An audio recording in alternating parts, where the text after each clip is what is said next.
to sit in Luneta Park, magpakuha siya ng dugo doon, independent entity o doktor, magpakuha rin ako, o sige, pati ako, pakuha siya ng blood test.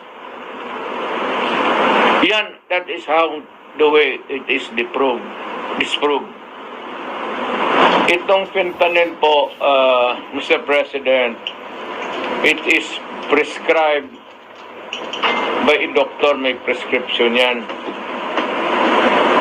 O ito yung fentanyl patch. Parang ganunin mo yan, malaki man yan, guntingin mo sa apat, ganon. Tapos, isa ito, it talks for about 6 hours, 7. Wala na, palitan mo na naman. Yan nilalagay yan para to ease the pain. Pero nung na-opera na ako, okay na ako. And that was about 8 or 7 years ago. And it is prescribed by the doctor. And kinuha ko yung aking fentanyl prescription drug doon sa pain center ng St. Luke's. At nalaala ko pa, ang nagbigay sa akin noon si Dr. Javier. So I'm giving you the name and my doctor. Pagkatapos noon po, gumaling na ako, Mr. President. Hindi na ako nagfentanyl. Hindi ko na kailangan eh. Ngayon, yan ang bumulta ka sa akin ng ganon. Tatanungin kita, yung cocaine, may prescription ba yan?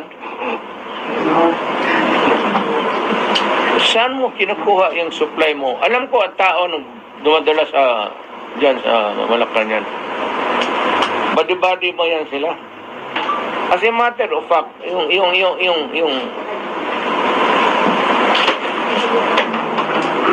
yun yan sa cabinet mo. Yung mga body-body mo noon, sa binata pa kayo, kasama mo yan sila, kung nandito ka sa Davao, hirit ng hirit kayo ng cocaine, doon sa Tadeco, yan, gusto kong palanganan, nandiyan sa Malacanang yung isa, nagtatrabaho. Yung iba, gusto mo pangalanan ko. Pero, ano na kasi, tayo na lang, kasi wala naman silang kasalanan. It's your idea kasi itong ano. Long time ago, I was suspecting it was Romualdez. But ang lumalabas doon sa Malacanang na ano, gusto mo rin talaga pati si Lisa, pati kayo ni Romualdez. Kayong tatlo, pamilya, what is the purpose of this People's Initiative to amend the Constitution? Alam mo, ang totoo lang, gusto lang rin ninyo mapahaba yung panahon ninyo sa Malacanang. And just what I said yesterday, itong mahirap sa politikon mga Pilipino, once they are elected, karamihan, except for a few, siguro wala, ang isipin, pag nakaupo na, kung papaano gagawin na para sila tumagal sa pwesto. Your father and ikaw, hindi talaga nagkaiba. At sumusunod ka talaga.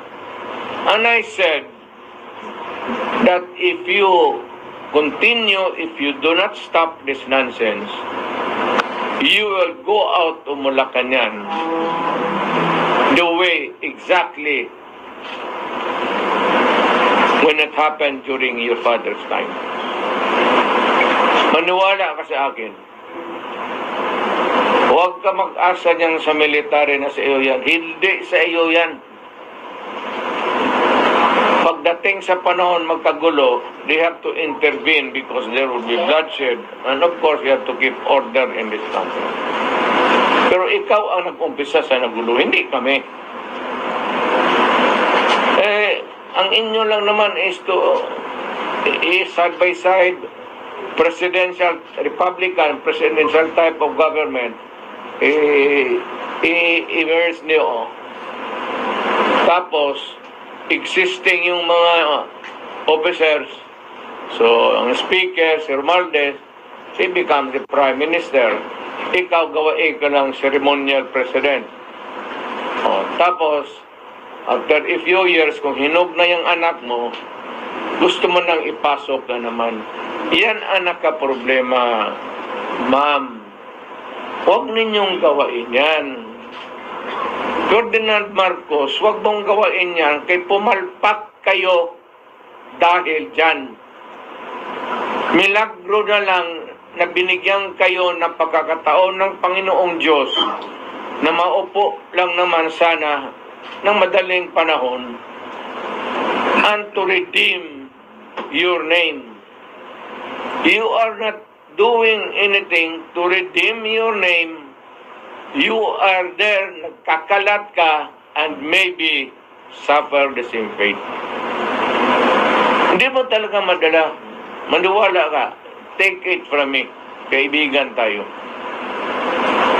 Kaya ayaw ko nga sana bitawan nung mayor ako. Sabi mo ngayon, mga PDEA, ang PDEA, wala raw record. Itong mga PDEA na itong mga ugok na to. Sino ba nung gagawang PDEA magbigay ng... Ikaw ang PDEA magbigay. Sir, ito yung record mo doon sa narco. It is natural that they will refuse to give it to you. But anyway, hanapin ko yun. Hindi man tinanggap yun. Pero hanapin ko yun. As soon as it comes into my hands, I will release it. But when I was mayor, lumapit sila because they're worried that you are a Marcos. Sabi nga nila, paano to sir? Sabi mo yan ako na? Tabi mo yan. O baka yung record, tinabi na talaga. Pero alam mo itong mga military, hindi naman tinatabi lahat yan. Nag-iiwan yan ng copy nila for their protection.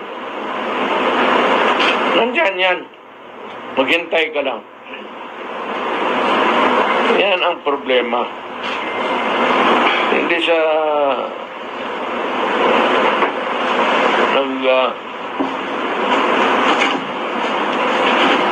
kita tuloy, hindi na ako yung balita ko, ito ba si Lisa? Hindi ko ito kilala. Wala, hindi ko talaga. Total stranger. Pero nung mayor ako, nabalitaan kong galit siya. Kasi ito si Bong,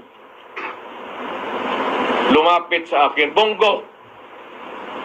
May galing request daw nila, I do not know if it's Ferdinand Marcos o Lisa, gustong Department of Agriculture Secretary. Sinabi ko, Bong, sabihin ko na kaagad, right at the start, hindi ko pwedeng kunin yan kasi drug addict yan. Huwag mong isali yan sa kabinete ko. Kaya noon tumakbo ng presidente, nakipag-usap sila ni Inday at nagkaroon sila ng unity team. Tapos, Inday was the running mate. Nakita mo naman ninyo ako, ang anak ko, running mate ni Marcos. Hindi ako sumusuporta. Nagkampanya lang ako sa anak ko, but I never mention the name of Marcos for president. Why? Kasi alam ko, bangag.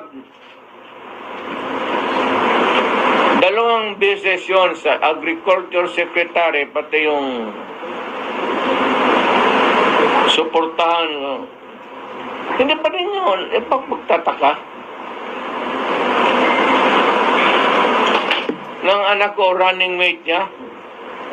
Hindi naman ako nag-isang salita kasi dito sa Davao na suportahan natin. Yun ang mga corrections na dapat kasi pag hindi, baka maging totoo. You know, a lie repeated 1,000 times, baka maging totoo. Dito pa lang supalpalin ko na kayo. Pero yung PDEA na yan, may naiwan. Huwag kayong magtaka na PDEA walang ibigay sa kanya. Kung presidente yan maghingi sa sarili niyang derogatory report, ibigay mo?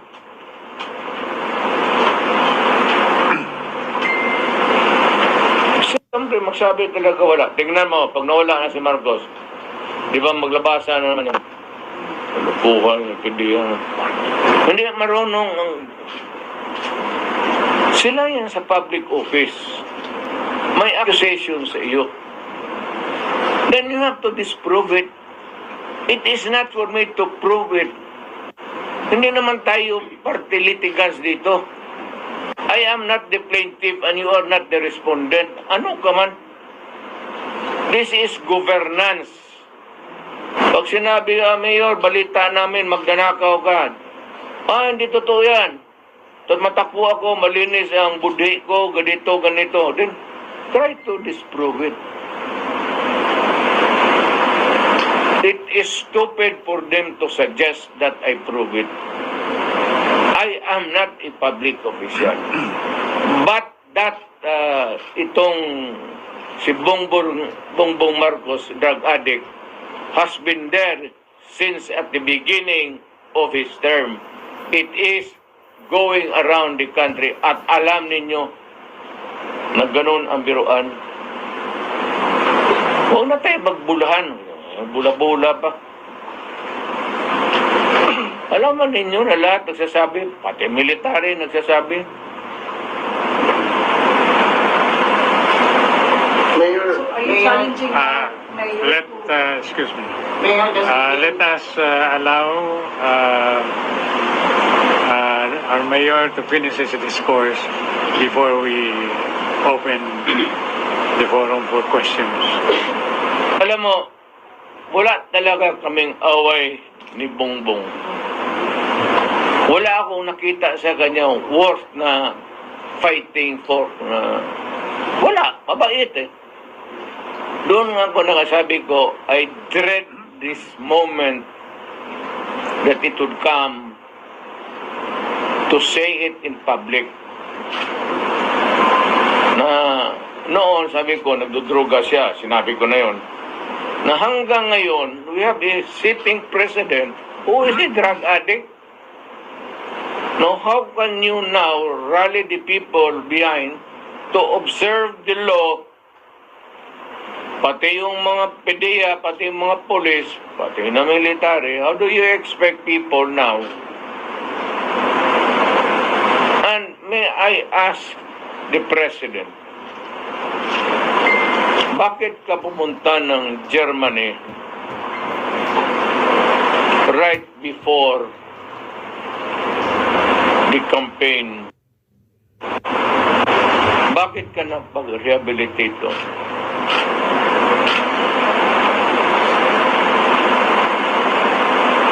Hindi ko na sinasabi nagpa-rehabilitate ka ng drug.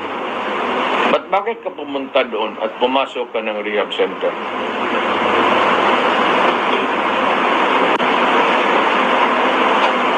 Mr. President, ang amin lang naman sana, sinabi ko naman sa inyo, si Lisa, ikaw, pati si Romualdez, ang politika ng Pilipinas, kayo lang ba? Did you consult the people? Nag-conduct ba kayo ng public hearing itong mga congressional district? Sound off kung anong gusto ng tao. Wala eh. Basta pagdating noong we decided na mayroon ng ampera sa Congress, walang limit yan. Kung magpa-imprenta bukas ng si Romualdez ng isang truck na pera, it does not care about how the value of the peso would go.